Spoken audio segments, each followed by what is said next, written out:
बिस्मिल्लाहिर्रहमानिर्रहीम। नूर इस्लाम Medina TV के नाजरीन और सामीन, अस्सलामु अलैकुम वरहमतुल्लाहि वबरकातुहू। नाजरीन, बंदा नचीज़ अल्लामा मोहम्मद कलीमुल्लाह हैदरी आपकी खिदमत में हाजिर है। नाजरीन, जहाँ तक औलिया अल्लाह की बात है और जहाँ तक अल्लाह के प्यारों की बात है, ये मखलूक़ात से प्यार भी बड़ा करते हैं और ये मखलूक़ से इंतहाई दर्जे की जो है ना वो मोहब्बत करते हैं।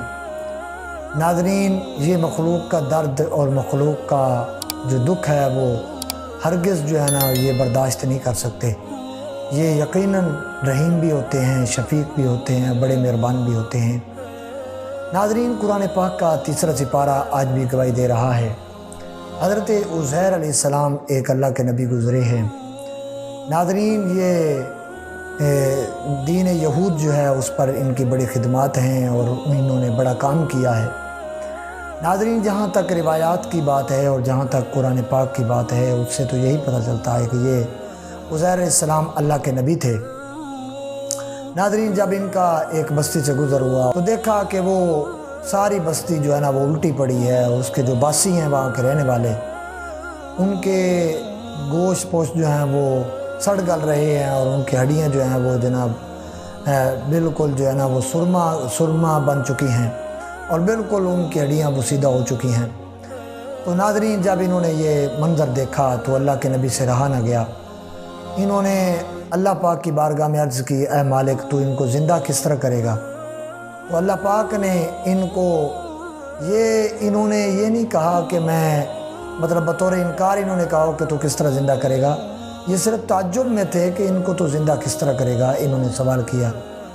नाज़रीन, अल्लाह ताला ने हज़रत उज़ैर अलैहिस्सलाम जो हैं उनको हुक्म इरशाद फरमाया कि ऐ उज़ैर, हम तुम्हें अनकरीब दिखाएंगे कि हम किस तरह इनको ज़िंदा करेंगे। नाज़रीन, सिलसिला आगे चलता रहा। हज़रत उज़ैर अलैहिस्सलाम जो हैं वो अल्लाह के नबी जब इस बस्ती से बाहर निकले तो थोड़ी सी थकन महसूस हुई। उन्होंने दरख्त के साथ गधे को बांध दिया और ख़ुद टेक लगाई और एक साथ थैला था, उसमें कुछ फल वगैरह थे खाने पीने के लिए, पानी वानी भी था। वो हज़रत उज़ैर अलैहिस्सलाम ने वो थैला भी साथ रख दिया। नाज़रीन, हज़रत उज़ैर अलैहिस्सलाम वहाँ टेक लगाई और सो गए। नाज़रीन, जब सोए रहे तो जब बेदार हुए तो अल्लाह पाक ने इरशाद फरमाया, ऐ प्यारे हबीब, ऐ प्यारे उज़ैर, तुम कितनी देर यहाँ ठहरे हो? तो हज़रत उज़ैर अलैहिस्सलाम कहने लगे, या अल्लाह, मैं यहाँ पर एक दिन के चंद घंटे या चंद लम्हे मैं यहाँ ठहरा हूँ। हज़रत उज़ैर अलैहिस्सलाम की ये बात सुनकर अल्लाह पाक ने इरशाद फरमाया, ऐ प्यारे उज़ैर, तुम यहाँ पर 100 साल के लिए रहे हो। अपने गधे की तरफ देखो। नाज़रीन, जब अल्लाह के नबी ने अपने गधे की तरफ देखा तो उस वक़्त जो गधा था वो बिल्कुल उसकी हड्डियाँ बिखरी पड़ी थीं और उसका गोश्त बहुत नज़र भी नहीं आ रहा था। तो बड़े हैरान हुए नाज़रीन कि ये क्या मामला है, क्या माजरा है। अल्लाह पाक की बारगाह में अर्ज़ की, मालिक, ये क्या मामला है? तो अल्लाह पाक ने फरमाया, अब तुम अपने फलों की तरफ देखो।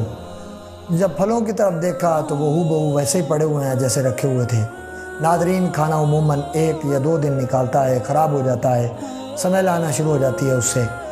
लेकिन वो जो खाना था उस थैले में वो 100 साल के लिए भी पड़ा, लेकिन उसमें स्मेल नहीं आई, वो सही और सेहतयाब खाना पड़ा रहा। तो उस वक़्त हज़रत उज़ैर अलैहिस्सलाम ने कहा, मालिक, मैं 100 साल के लिए यहाँ सोया रहा हूँ। तो अल्लाह पाक ने फरमाया, हाँ जी, आप बिल्कुल 100 साल के लिए सोए रहे हैं। हज़रत उज़ैर अलैहिस्सलाम ने जब इतनी बात की तो अल्लाह पाक ने फरमाया, अब तुम अपने गधे की हड्डियों को इकट्ठा करो। जब हड्डियों को इकट्ठा किया तो उस वक़्त अल्लाह पाक ने हुक्म इरशाद फरमाया तो हड्डियों के ऊपर गोश्त बहुत चढ़ गया और 1 मिनट भी नहीं लगा कि वो गधा तैयार होकर सामने ही हिलाना शुरू हो गया। नाज़रीन, जब ये मंजर देखा हज़रत उज़ैर अलैहिस्सलाम ने तो बड़े जो है ना तजस्सुस में हुए कि ये कैसे हो गया। तो अल्लाह पाक ने इनको फरमाया कि अगर मैं गधे को इस तरह ज़िंदा कर सकता हूँ तो मैं इस बस्ती वाले जो बासी हैं इनको भी ज़िंदा कर सकता हूँ। नाज़रीन, ये अल्लाह की बारगाह में इस चीज़ की कोई भी कमी पेशी नहीं है, कोई देर नहीं है। अल्लाह पाक को इस चीज़ के लिए कोई ज़्यादा मेहनत की ज़रूरत नहीं है कि अल्लाह पाक दोबारा ज़िंदा करने के लिए नाज़रीन कोई ज़्यादा ही मेहनत करेगा, नहीं। अल्लाह पाक फरमाता है कि मैं किसी भी चीज़ को तैयार करने लगता हूँ तो मैं उसके लिए कहता हूँ कुन तो फयकून, बस वो हो जाती है। तो नाज़रीन, जहाँ तक ये बात है अल्लाह के प्यारों की, ये दुख दर्द महसूस नहीं करते हुए भी اپنی قوم کے جو ہے نا وہ دکھ میں شریک ہوتے ہیں اور ان کا صبر و تحمل سے کام لیتے بھی ہیں، لیکن اللہ کی بارگاہ میں ان کے بارے میں جلدی آوزاری کرتے ہیں کہ مالک ان پر رحم فرما۔ تو ناظرین، یہ ایسے لوگ ہوتے ہیں جن کی لو صرف اللہ کے ساتھ ہوتی ہے اور جن کی نسبت صرف اللہ کے ساتھ ہوتی ہے۔ یہ لوگ مخلوق کا دکھ درد جو ہے نا وہ دیکھ نہیں سکتے، ان سے برداشت نہیں ہو پاتا، اس لیے اللہ کی بارگاہ میں گڑ گڑاتے ہیں۔ تو ناظرین، دعائے خالق کائنات کی بارگاہ میں اللہ تعالی ہم تمام کو انبیاء کرام کی غلامی عطا فرمائے، اللہ تعالی ہم تمام کو اپنے پیاروں کی غلامی عطا فرمائے۔ ناظرین، جس کسی نے کوئی سوال کرنا ہو ہمارے کمنٹس باکس میں لازمی سوال کریں، انشاءاللہ بندہ نچیز اس کا ضرور جواب دے گا۔ اللہ تعالی آپ کا اور میرا حامی و ناصر ہو، آمین۔ وآخر دعوانا الحمدللہ رب العالمین۔